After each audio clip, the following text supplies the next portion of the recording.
നമസ്കാരം. തെരഞ്ഞെടുപ്പ് പ്രക്രിയയെ തങ്ങൾക്ക് അനുകൂലമാക്കുന്നതിനായിട്ട് BJP നടത്തുന്ന ശ്രമങ്ങൾക്ക് സുപ്രീം കോടതിയുടെ ഇടപെടൽ തടസ്സമായിരിക്കുകയാണ്.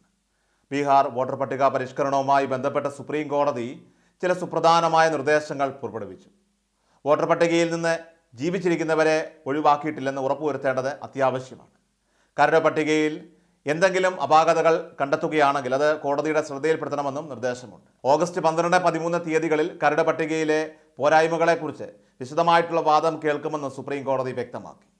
കഴിഞ്ഞ ദിവസം ബീഹാർ വോട്ടർ പട്ടിക പരിഷ്കരണത്തിൽ ആധാറും വോട്ടർ ഐഡിയും രേഖകളായിട്ട് പരിഗണിക്കാമെന്നും സുപ്രീം കോടതി പറഞ്ഞിരുന്നു. കൂട്ടത്തോടെ വോട്ടർമാരെ ഒഴിവാക്കുന്നതിന് പകരം കൂട്ടത്തോടെ ഉൾപ്പെടുത്തുന്ന നയമാണ് സ്വീകരിക്കേണ്ടതെന്നും കോടതി ഊന്നി പറഞ്ഞു. അതേസമയം ഓഗസ്റ്റ് 1 കരട് വിജ്ഞാപനം പ്രസിദ്ധീകരിക്കുന്നത് തടയണമെന്ന ഹർജി ആവശ്യം അത് സുപ്രീം കോടതി അംഗീകരിച്ചില്ല. വോട്ടർ പട്ടിക പരിഷ്കരണത്തിനെതിരെ ഇന്ത്യ മുന്നണി ശക്തമായ പ്രതിഷേധം ഉയർത്തിയിട്ടുണ്ട്. ബീഹാറിലെ പ്രത്യേക തീവ്ര വോട്ടർ പട്ടിക പരിഷ്കരണം പുരോഗമിക്കുന്നതിനിടെ തെരഞ്ഞെടുപ്പ് ബഹിഷ്കരിക്കുമെന്നാണ് RJD നേതാവ് തേജസ്വി യാദവ് മുന്നറിയിപ്പ് നൽകിയിരിക്കുന്നത്. ഇത് ജനങ്ങൾക്കിടയിൽ വലിയ ചർച്ചയായി മാറിയിട്ടുണ്ട്. നിതീഷ് കുമാറിൻ്റെ പാർട്ടിയായ JDUവും വോട്ടർ പട്ടിക പരിഷ്കരണത്തിനെതിരെ രംഗത്ത് വന്നിട്ടുണ്ട്. ബീഹാറിൻ്റെ ചരിത്രത്തെക്കുറിച്ച് തെരഞ്ഞെടുപ്പ് കമ്മീഷന് പ്രായോഗികമായ അറിവില്ലെന്നും സംസ്ഥാന നിവാസികളുടെ മേൽ വോട്ടർ പട്ടിക പരിഷ്കരണം നിർബന്ധിതമായിട്ട് അടിച്ചേൽപ്പിക്കുകയാണെന്നും JDU ആരോപിച്ചു. തെരഞ്ഞെടുപ്പ് കമ്മീഷന്റെ വിശദീകരണവും ജനങ്ങളുടെ ആശങ്കകളും ബീഹാറിലെ വോട്ടർ പട്ടിക പരിഷ്കരിക്കുന്നതിനുള്ള പ്രഖ്യാപനം തെരഞ്ഞെടുപ്പ് കമ്മീഷൻ ജൂൺ 24 നടത്തിയിരുന്നു.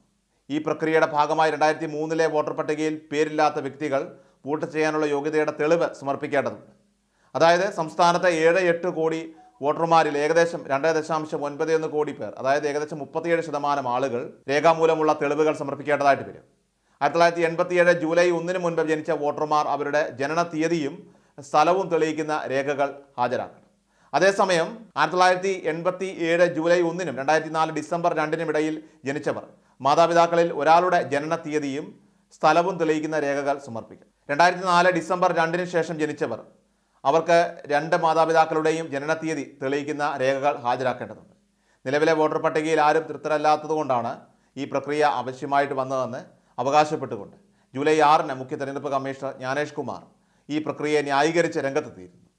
BJPയുടെ മറ്റൊരു പ്രധാന സഖ്യകക്ഷിയായിട്ടുള്ള തെലുങ്ക് ദേശം പാർട്ടി TDPയും ഈ വോട്ടർ പട്ടിക പരിഷ്കരണത്തിനെതിരെ രംഗത്തെത്തിയിട്ടുണ്ട്. ഈ പ്രതിരോധ നിരക്ക് കൂടുതൽ ശക്തി പകരുന്ന രീതിയിലായിരുന്നു സുപ്രീം കോടതി തെരഞ്ഞെടുപ്പ് കമ്മീഷനെ ഇപ്പോൾ പൂട്ടിയിരിക്കുന്നത്.